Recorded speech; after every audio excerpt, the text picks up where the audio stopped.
C'est en 2013, au terme de 4 années de travail, que s'achèvera le plan de révision-extension du secteur sauvegardé mené par la ville de Tours.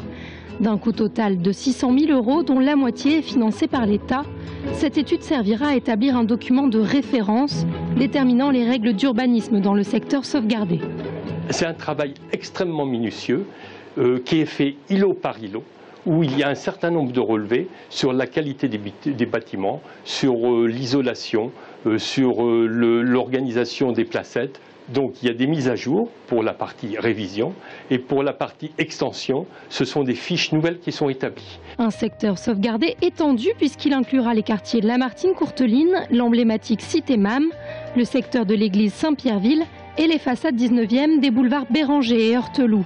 Passant ainsi de 90 à 150 hectares, il sera l'un des plus grands de France.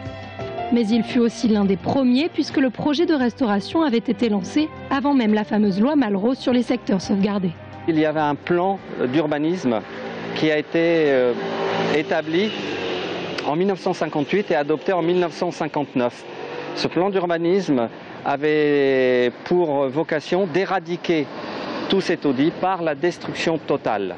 Donc le vieux Tours était donc en 1959 destiné à la destruction. Et il y a un architecte qui s'appelait Pierre Boal, un architecte local, qui au même moment a sensibilisé les décideurs, à la fois les décideurs locaux et aussi les décideurs au niveau national, pour préserver ces quartiers anciens.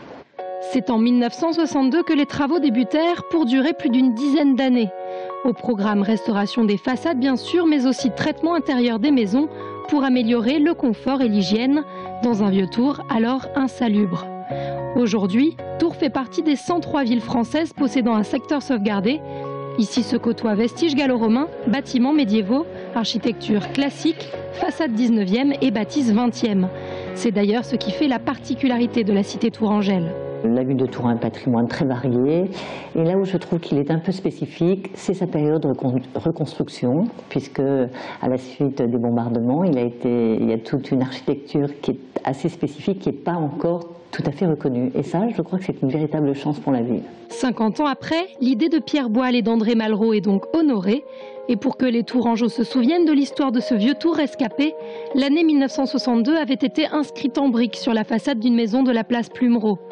Quant à Pierre Boal, il a aujourd'hui sa plaque à l'autre angle de la place, en attendant peut-être une rue à son nom.